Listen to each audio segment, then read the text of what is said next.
Hi everyone, I'm Gabby, and today I'm going to be talking to y'all about the infraspinatus, the subscapularis, and the supraspinatus, which is located all right here. Could y'all tell me what these muscles, where they are on the body? Shoulder. Perfect.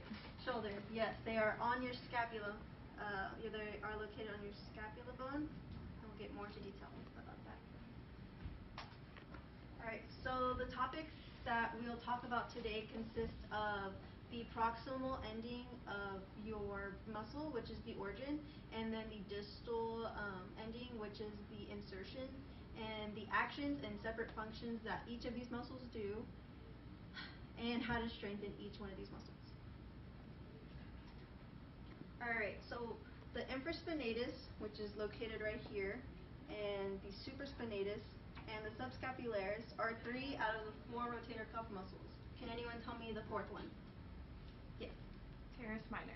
Perfect. Yes, teres minor. Alright, so we're going to talk about the infraspinatus first. It is a thick triangular muscle located on the posterior side of the scapula. It is right here. And then the origin of the infraspinatus is located right here on the infraspinatus fossa. And then the insertion is located on the humerus, the greater tubercle of the humerus, right here.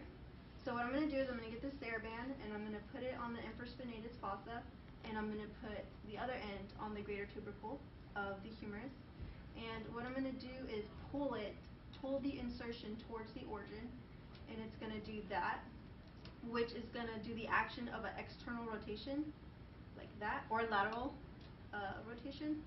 And also another action of the infraspinatus is to keep the head of the humerus stabilized. And one of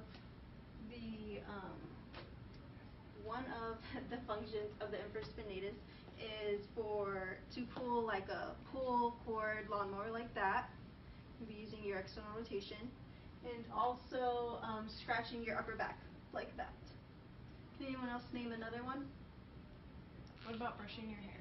Brushing your hair. Perfect, Marissa. So when you brush your hair, you're going to be going like that most of the time. Like that or like that.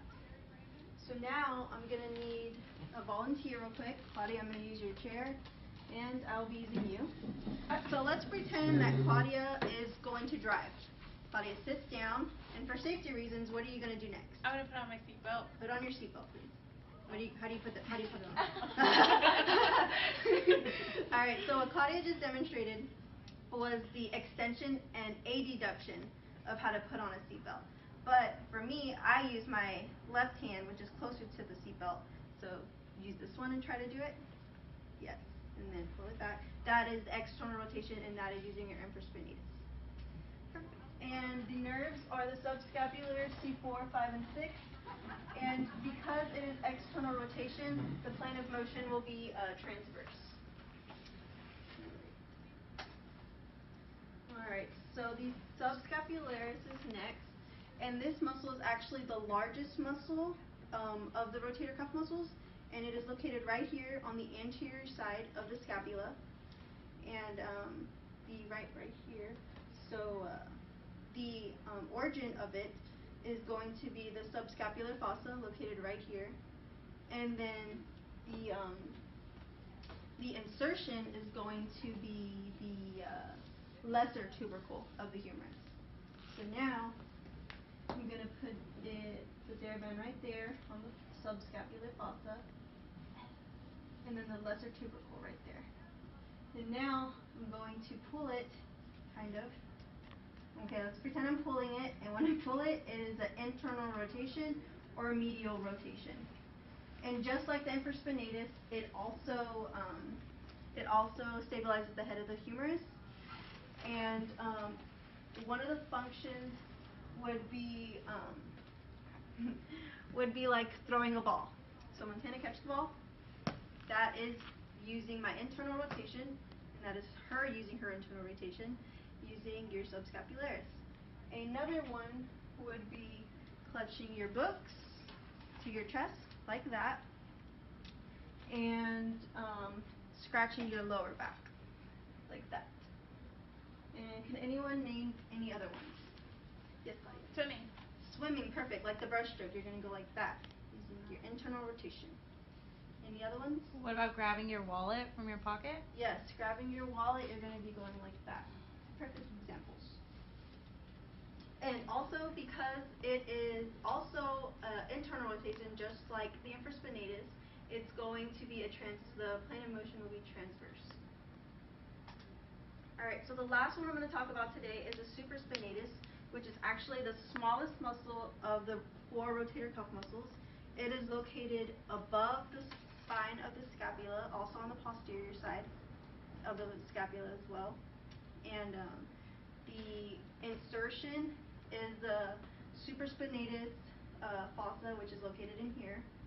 And just like the infraspinatus, insertion is the greater tubercle of the humerus. So I'm going to put this right here for the last time, and I'm going to tug it. So when I tug it, it is going to do abduction.